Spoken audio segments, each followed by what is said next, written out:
Jannik Sinner, número 2 do mundo, conquistou seu primeiro título na temporada 2026, ao vencer o Masters 1000 de Indian Wells. Ele igualou um feito alcançado apenas por Roger Federer e Novak Djokovic, vencer todos os Masters 1000 no piso rápido, na quadra dura. Indian Wells, Miami, Canadá, Cincinnati, Xangai e Paris. Esse é o destaque do quadro principal dessa semana, que vai falar ainda sobre o desempenho de João Fonseca em Indian Wells e o título suado de Aryna Sabalenka na final só. O resto foi um passeio da Sabalenka. Se inscreva no canal, deixe seu like, compartilhe o vídeo se tiver pelo YouTube, se tiver pelo Spotify, siga-nos para não perder as novidades. Bora lá então. Jannik Sinner conquistou em Indian Wells seu 25º título na carreira ao bater na final o russo Danil Medvedev por duplo 7-6, faturando seu primeiro troféu de campeão no ano. Ele que vem numa sequência de 5 vitórias seguidas em finais, um dado bem impressionante, e que mostra sua dominância no circuito ao lado do Alcaraz. Sinner conquistou o título sem perder sets no torneio, e olha que ele teve uma semifinal contra o Zverev, umas quartas contra o Leonardin, terceira rodada contra o Shapovalov, então não foi uma chave tão simples assim. No fim, além da decisão pelo título, o jogo mais difícil no caminho do italiano foi contra o brasileiro João Fonseca nas oitavas de final. Outra partida com 2 tie-breaks, mas daqui a pouquinho a gente fala de uma maneira mais profunda sobre esse jogo. E claro, voltando aí para o papo da final, destacar a campanha que levou o Medvedev de volta ao top 10. Faz um ótimo começo de ano, com título e outras boas campanhas, é o que a gente espera do Medvedev. Ele é tenista de top 10, é tenista de top 5, na verdade, mas acho que ele ainda vai chegar lá nesse ano. Chegou na final também sem perder sets, ou seja, os 2 que ele perdeu na decisão foram os únicos sets que ele deixou escapar, os mais importantes, mas faz parte. Do outro lado da quadra tinha o Jannik Sinner, e com um tênis muito eficiente, derrotando nomes aí como o Carlos Alcaraz na semifinal e o Jack Draper nas quartas. Então foi realmente uma bela campanha do tenista russo, né, Daniel? É isso aí, Lucas. Salve, salve, amigos, espectadores do podcast Quadra Principal. Destacar aí o Jannik Sinner, que é, para mim e para muitos, né, o melhor jogador da quadra dura, em quadra dura, né? Chegou ao seu... Ele já zerou, digamos assim, os Masters 1000 na quadra dura, né, na hard, e é o mais jovem a vencer todos os Masters 1000 nessa superfície, né? Já fez os 6 aí, já conquistou os 6 títulos nessa superfície. E atingiu os 25 títulos e é o 6º jogador a atingir tal marca antes dos 25 anos, igualando a marca do seu rival de geracional agora, Carlos Alcaraz, Lleyton Hewitt e o Big Three. Então, olha essa seleta lista de tenistas que atingiram os 25 títulos na carreira antes dos 25 anos de idade, né? Um jogo que prevaleceu os saques, né? Porque não é que a gente não teve quebra, a gente só teve no jogo apenas 2 breakpoints, que foram salvos pelo Medvedev no 7º game do primeiro set. Fora isso, todo mundo confirmou seus saques, né, sem grandes problemas, decidido em 2 tie-breaks, como você falou. E no segundo, destacar que o Medvedev chegou a abrir 4-0. E aí o Sinner fez 7 pontos seguidos. E a gente vai falar daqui a pouco do João. E aí, vou falar isso também lá, que nesse momento a gente vê como grandes tenistas, como o Sinner, em momentos mais críticos, eles sobem o nível, né? Eles elevam o nível e jogam bem, jogam muito bem nos momentos-chave. Então, o Medvedev teve a 3 pontos aí de forçar um terceiro set, acabou que o Sinner engatou 7 pontos seguidos e conquistou o seu título em Indian Wells, né? Então, o Sinner, lembrando que no ano passado o Sinner teve aquela suspensão, né? Que o deixou de fora por 3 meses, salvo engano. Então, agora ele volta a somar pontos, né? Somou 1.000 pontos, né? Pelo título Indian Wells. E aí a gente já pensa aí lá na frente, novamente, uma briga pela liderança do ranking mundial, já que o Sinner vai tirando essa diferença aí para cima do Carlos Alcaraz. O Sinner que essa semana foi, digamos assim, desagradável para nós brasileiros, né? Tanto em Indian Wells quanto no Oscar, a família Sinner, né? Acabou sendo o algoz dos brasileiros, né? Então, Baduns. fica aí o registro, né? Sinner, tanto em Indian Wells quanto no Oscar, e em solo americano, né? Ali pertinho, né? Porque né, Oscar ali em Hollywood, Indian Wells ali, né? Tudo Califórnia, então, né? Família Sinner extremamente feliz neste fim de semana. Mas destacar também, como você falou, o Medvedev, você já tinha alertado no último podcast, Lucas, sobre essa ascensão do Medvedev, o Medvedev que perdeu a chance de conquistar o seu 24º título na 23ª cidade diferente, ele que já quebrou essa escrita, repetindo a figurinha lá em Dubai, não tinha perdido o set semifinal, destaque da vitória, a vitória para cima do Carlos Alcaraz, né? Em sets diretos, inclusive, né? É muito difícil você ganhar do Alcaraz em sets diretos. E o malvadão foi malvado, né? Ele evitou mais um clássico sem Caraz numa decisão, né? Mas com todos os méritos, o russo voltou ao top 10, que é de fato o lugar dele. O Medvedev, em forma física e técnica, para estar no top 10 e retorna, né? Ao posto dos 10 melhores tenistas do mundo. Boa, então vamos falar sobre o que talvez tenha sido o melhor jogo do campeonato. Bora falar de João Fonseca. O tenista brasileiro teve em Indian Wells algumas de suas melhores atuações na carreira, venceu 3 jogos e parou apenas no campeão, Sinner. Em jogo duríssimo de 2 tie-breaks, João foi fiel à sua estratégia desde o início diante o italiano, foi muito agressivo, fez boas escolhas na hora de atacar, variou jogadas. Foi um jogo bastante impressionante, Daniel e ouvintes, ainda mais considerando que o Sinner é número 2 do mundo e que o João foi o único a colocar dificuldade no caminho do italiano antes dessa final contra o Medvedev. Eu estava com medo quando saiu a chave e havia ali a possibilidade, né, do João chegar a esse jogo contra o Sinner. Primeiro que eu tinha medo do João não chegar. Aí o segundo medo foi, e se for duplo 6-2, 6-1, 6-3, putz, vai ser chato, né?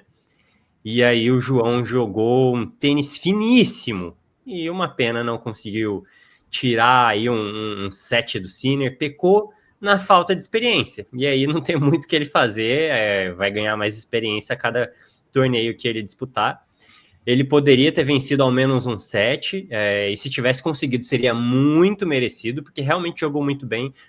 Vocês sabem, quem já acompanha o quadro aqui há mais tempo sabe que a gente critica quando tem que criticar, fala muito bem quando tem que falar bem. Foi um jogo muito empolgante e que venham mais.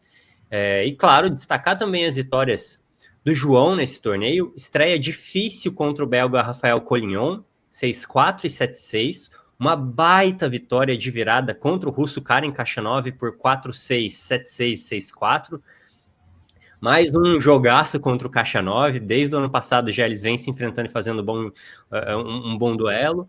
E um passeio contra o estadunidense Tommy Paul por 6-2, 6-3. E antes de passar para você, Daniel, já deixar aqui que o João enfrenta o Fabian Marochan, tenista húngaro, na primeira rodada do Masters 1000 de Miami. Uma estreia difícil. O Marochan é um tenista que está ali, pelo menos em nível de ranking, muito próximo do João. O Marochan está dentro do top 50, é atualmente número 46 do mundo, já foi 36, então é um tenista um pouco mais velho, já com 26 anos, mas que pode aprontar aí para cima do João e não seria uma baita surpresa. Caso vença, o João enfrenta Carlos Alcaraz na segunda rodada, ainda mais cedo do que enfrentou o Sinner em Indian Wells. E, Daniel, sinceramente, ouvintes, eu acho que o João tem muito tênis para ganhar do Marochan, apesar de ser uma estreia difícil. E se fizer um jogo perfeito, eu acho que ele pode ganhar do Alcaraz, mas precisa fazer um jogo perfeito. E aí é muito difícil, é muita pressão para cima do cara. O que você acha, Daniel? O que você achou do campeonato em Indian Wells e depois um pouquinho aí sobre o que a gente torce e o que a gente pensa que vai acontecer em Miami? Esse confronto do João contra o Sinner poderia ter acontecido no Australia Open, né? Ali na terceira rodada, mas a gente sabe que teve a lesão do João, atrapalhou muito esse início da temporada dele, comprometeu o Australia Open, porque ele caiu na primeira rodada, acabou sendo o Golden Swing aqui na América Latina, acabou sendo um resquício dessa preparação também, né? Que ele caiu na primeira rodada, tanto em Buenos Aires, que ele defendia o título, quanto no Rio Open. Mas aí acho que a chave de duplas do Rio Open a gente tava na casa. Será que O Open ele ainda venceu um jogo, né? Ele ainda venceu o Thiago Monteiro, verdade. Né? Ele vinha sem vitórias contra estrangeiros na temporada, digamos assim. Mas ele ganhou duplas, né? Então a gente estava na. Bom, será que essas duplas vão fazer bem a ele? Vão, né? Recuperar o ritmo e a confiança? Depois ele teve, nesse meio período, aquele exibição, o MGM Slam, né? Que, sendo exibição não, além de ter ganhado, a exibição ganhou $1 milhão. Você viu que, embora seja exibição, deu um ritmo de jogo para ele, né? Na superfície, e aí já chegou uma outra rotação para Indian Wells, né? Tem uma boa estreia ali contra o belga Rafael Collion, que já tinha vencido na Copa Davis, né? Ano anterior. E aí o jogo do Khachanov, que eles tinham se enfrentado em Paris, né? No Masters de Paris, e foi 3-7 também, foi duro, mas contextualizando que o João vinha de título na Brasileira, não estava tão bem fisicamente, vinha de um desgaste, mas ainda assim levou o Khachanov ao terceiro set, e esse jogo contra o Khachanov, ele salva 2 match points, né? Vou destacar isso, né? Que o Khachanov teve um ponto da vitória e o João teve um poder de recuperação fantástico e conseguiu vencer o tie-break e vencer o terceiro set. E aí veio, talvez, como você falou, as 2 melhores partidas da carreira. Contra o Tommy Paul, com certeza, um jogo assim impecável, assim. Acho que o único momento de oscilação ali foi no início do terceiro set, que ele teve um 40-0, teve o saco quebrado, né? Mas logo recuperou, retomou as rédeas do jogo e aí venceu, né, com autoridade. É o jogo contra o Sinner, que apesar da derrota foi um jogo, foi uma partida que ele fez uma partida, posso estar exagerando, mas ele fez uma partida de top 10. Um jogo Não, tem uma estatística na ATP em que ele é o perdedor que melhor jogou bem. Tem uns números lá, eu vou pescar aqui, Daniel, enquanto você vai Na falando. transmissão eles jogavam tipo um rating, né? Que é um índice de eficiência que eles usam, né? Exatamente, ele foi o melhor perdedor. Não, e nessa partida contra o Sinner, o Sinner teve 8.9 de rating e o João Fonseca teve 8.7. Então foi. Se a diferença do jogo foi em 2 games, né? 7-6, 7-6, a diferença do rating foi de 0.2, né? Então, 8.7 é uma nota super alta, né? E foi como você falou, ele foi. Era fundamental que ele fosse, não fosse conservador, que ele fosse agressivo, fiel à sua estratégia, e ele foi para o risco, porque para você ganhar do Sinner, e ele jogou para ganhar, não foi, vou jogar para me divertir, para desfrutar em quadra. Não, ele jogou para ganhar o jogo. Ele montou uma estratégia para ganhar o jogo.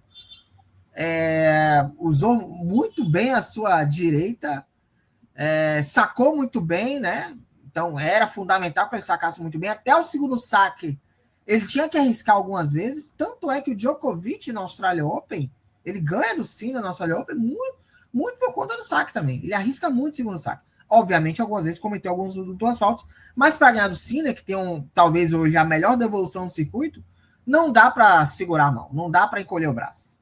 Porque nas vezes que o João acabou encolhendo o braço, o Sinner marretava na devolução.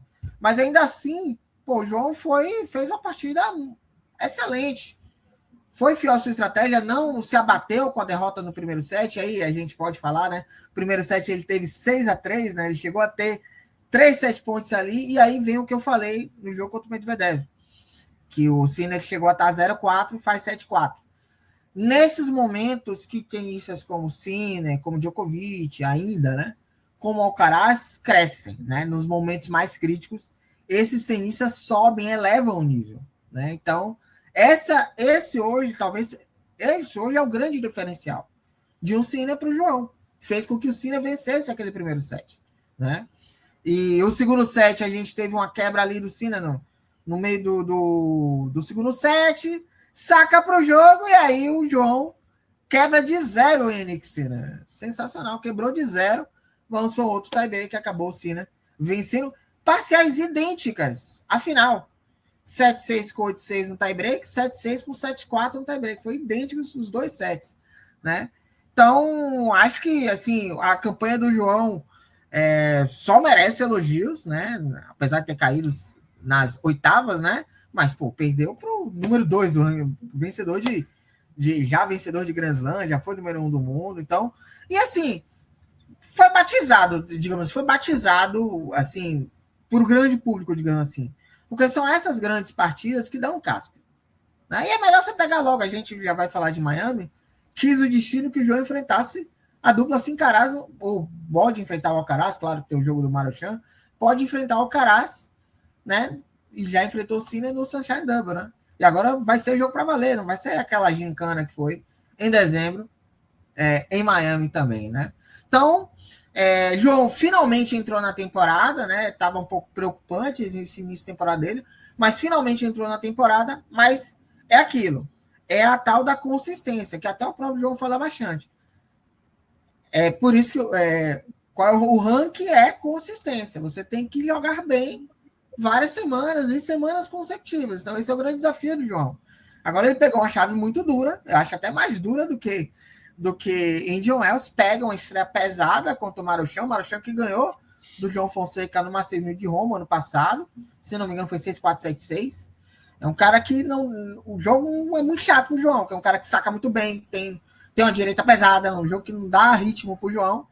Mas a gente tem um João de peito estufado, o João agora confiante, o João que já pegou no brilho da temporada, o João que vai jogar com torcida a favor, né? Que Miami é praticamente a segunda casa brasileira, né? Então acho que e é muito difícil o João perder 2 vezes seguidas pro mesmo cara, né? Só o Jake Draper conseguiu esse feito, né? Mas normalmente, né, é só você pegar. Castanova ele perdeu em Paris, ganhou em Indian Wells. Tommy Paul ele perdeu em Madrid, ganhou em Indian Wells. Então, Colin ele ganhou na Davis e ganhou de novo. Então, vamos ver se ele consegue vencer o Marochan pra gente ter esse jogo contra o Carlos Alcaraz. E aí já ter numa tacada só, a gente vai ter o batismo com a dupla Alcaraz. Mas agora o desafio é esse. Ter essa mesma qualidade de tênis que ele jogou em Indian Wells, ele jogar em Miami para seguir crescendo na temporada. E ele já anunciou a temporada de Saibro, uma temporada robusta, né? Ao contrário do ano passado, que ele jogou poucos torneios. Ele já tem na agenda o Masters de Monte Carlo, depois segue para Munique para jogar o ATP 500 de Munique, e depois joga os Masters de Madrid e Roma, antes de Roland Garros, que é o segundo Grand Slam da temporada. Então vamos torcer para o João Fonseca. Só merece elogios essa campanha, valeu demais a partida, foi assim, para nós espectadores, é claro que a gente fica triste com a derrota, mas a gente saiu muito satisfeito com a exibição, com a performance dele, que nos dá boas perspectivas para ele crescer nessa temporada, que está só começando ainda, né, Lucas? Estamos em março ainda, tem muita água para rolar. É isso. O jogo dele em Roma contra o Marochan foi 6-3, 7-6 no ano passado. E só para passar aqui a informação certinha, a Tennis Insights, que é a plataforma de dados da ATP, associada à ATP, deu a nota de 9,42 para o desempenho do João Fonseca no segundo set da partida. E desde que essa medição começou a ser feita, é recente, desde 2022, é a melhor avaliação já recebida por um tenista num set em que ele perdeu. Então, bem interessante esse dado, sim. No final dos contos, perdeu. Mas é um dado interessante que mostra o quão bem ele jogou contra o Sinner nessa estreia dele contra um tenista de um calibre tão grande. Então, é importante, assim, claro que são dados, números, curiosidades, mas esses índices são muito usados pelos treinadores, pelos tenistas, para analisar os adversários também. Né? Então, não é que a gente está jogando números ao vento ou, né, tá querendo glamourizar, não, mas, pô, mostra quanto ele foi bem no jogo. Mas é isso, para ganhar de um número 2 do mundo, você tem que jogar o jogo da sua vida. Ele jogou uma barbaridade e mesmo assim não ganhou. Pra você ver o nível que hoje está o Sinner e o Alcaraz em relação aos demais. É só a gente ver o ranking mundial. A diferença do Alcaraz e o Sinner para o terceiro colocado, que já é abissal, né? Então, o João está mais perto do terceiro colocado do que o terceiro está perto do segundo. Você vê o nível que esses dois colocaram em relação aos demais. Pois é. Agora vamos falar sobre tênis feminino. Mais uma grande rivalidade vai se formando. A Aryna Sabalenka e Elena Rybakina fizeram uma super final no WTA 1000 de Indian Wells. Um belo jogo de tênis, onde a tenista de Belarus venceu a Kazakh por 3-6, 6-3, 7-6, com 8-6 no tie-break. Foi o 23º título da Sabalenka na carreira, a sexta final contra a Rybakina.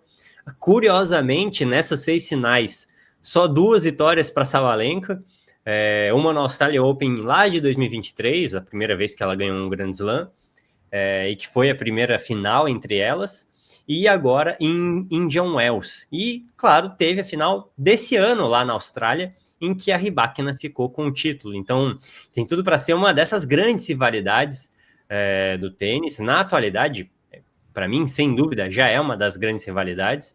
Em 16 jogos, 9 vitórias da Sabalenka e 7 da Rybakina. Sabalenka que fez um primeiro set difícil, aí tem rola um momento ali de estresse, de frustração, que ela quebra uma raquete e aí parece que tudo se alinha. Impressionante. Os chakras se alinharam. Exatamente. Sabalenka que fez uma campanha fenomenal, galera. Perdeu 7 só na final para a Rybakina, passou por cima da Himeno Sakatsumi, a Jacqueline Christian, a Naomi Osaka, a Victoria Mboko e a Linda Noskova, que foi a grande surpresa aí desse WTA 1000 em Indian Wells. Impressiona o fato de apenas algumas jogadoras, pouquíssimas no circuito, conseguirem chegar no mesmo nível que a Sabalenka. A gente pode falar aí de Rybakina. De vez em quando a Iga, nos últimos tempos, já foi muito mais, lógico. Às vezes Coco Gauff, principalmente em finais de Grand Slam. Mas, cara, dá para contar no dedo, galera. Dá para contar no dedo a quantidade de tenistas que se igualam ali, vez ou outra, no mesmo nível da Sabalenka. No lado da Rybakina, destacar aí 2 vitórias que ela teve nesse torneio, contra a Pegula nas quartas e a Svitolina na semi. Mais uma vez, Svitolina chegando perto de um título. Com a campanha, a tenista Kazakh atingiu o melhor ranking de sua carreira. Agora ela é número 2 do mundo e, para mim, já merece há algum tempo essa posição. Eu quero ver ela brigando pela liderança do ranking com a Sabalenka. A gente teve o Sinner, que é o melhor jogador da quadradura, ganhando o Indian Wells, e essa final foi das 2 melhores tenistas nessa superfície. E agora são as melhores tenistas do ranking mundial, né? Sabalenka já era número 1 há algum tempo, e a Rybakina que merecidamente conquista a 2ª posição do ranking mundial. Eu acho que a final foi muito mais legal, digamos assim, muito mais emocionante que a final masculina, né? Vamos combinar, né? Primeiro set que a Rybakina foi melhor, conseguiu uma quebra no 6º game, após sequência de erros da Sabalenka.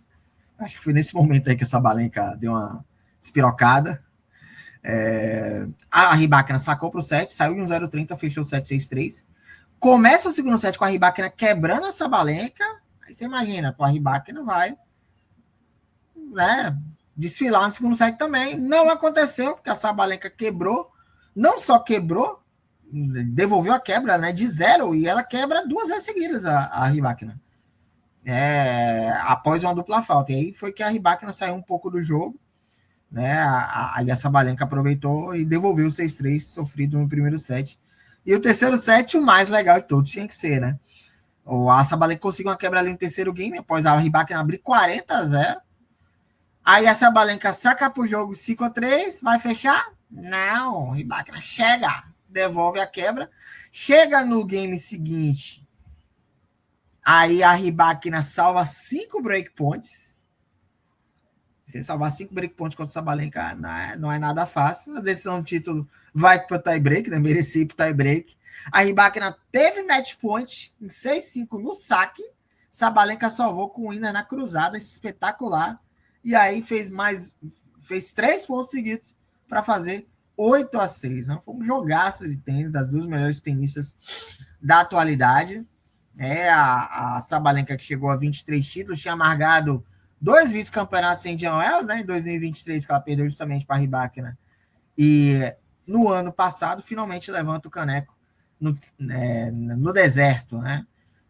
Agora, curiosos esses dados, né? Porque em finais, embora a Sabalenka tivesse vantagem, tenha vantagem no confronto direto, 9-7 agora, né? Tava 8-7, tava 4-1 em finais para a Rybakina, né? A única tinha sido o seu primeiro Grand Slam, finalmente volta a vencer a Rybakina numa decisão, né? Agora vamos ver como as duas vão para Miami, mas de cara, né? De bate pronto, já são as duas favoritas para fazer novamente uma final em Miami, né? São as duas maiores tenistas da atualidade. Claro que em Miami são outras condições, né? De um Wells, a gente sai do deserto, vai para um lugar mais úmido, mais quente e úmido, né? Que é Miami. Ela vai ter um pouco, a Sabalenka vai ter um pouco de torcida brasileira, né? Herdou um pouco dessa torcida brasileira, né? Então, né? Inclusive, essa foi uma semana muito movimentada, porque ela recebeu pedido de casamento, né? Já aprendeu alguns palavrões que ela acabou lançando, não lançou de forma aleatória o PQP, lançou no momento exato para lançar, né? Ela erra, né, na devolução e largou o PQP na hora correta, não foi aleatório. Então ela está muito bem aprendendo o português, nossa querida Aryna Sabalenka. É isso, eu só tenho uma coisa a dizer: enrolem a Rybakina num plástico bolha, essa menina não pode se machucar de novo. Essa menina é um talento, ela joga muito tênis e, pô, ela pode fazer muita frente para Sabalenka. E pelo visto também as questões e pelo visto também as questões dessa quadra foram deixadas de lado, né? Aparentemente parece que resolveu e foi, não coincidência ou não, resolveu essas questões, ela voltou a brilhar, ganhou o Grand Slam, ganhou seu segundo Grand Slam, chega aí em uma final de WTA 1000, né? Então, eu acho que a queda dela no ranking mundial se deu muito por conta dessas situações, né? Aparentemente ela conseguiu resolver, embora ainda tenha esse embrolho com a WTA e tal, não sei o quê, mas a mente dela no lugar, ela voa, porque ela é excelente, porra. A Rybakina é uma tenista, princesinha Rybakina, chamo carinhosamente assim. Ela é para estar aí no topo, né? Tá aí, pode, quem sabe, aí brigar por um número 1 muito em breve aí com a Sabalenka. Boa, fechamos então, galera. É isso. Quadra principal aí, falando sobre as principais coisas aí, os principais fatos em Indian Wells. A gente volta em breve para falar sobre os resultados de Miami. Vamos torcer aí para a galera brasileira conseguir fazer um torneio, quem sabe, ainda melhor do que Indian Wells. Tomara que Bia vença, tomara que João vença e consiga esse jogo contra a Caras, que Luísa vá bem nas duplas, enfim. Vamos ficar de olho. Se inscreve no canal, deixa o like no vídeo, se tiver pelo YouTube. Siga a gente, se tiver pelo Spotify, beleza? Falou e até a próxima.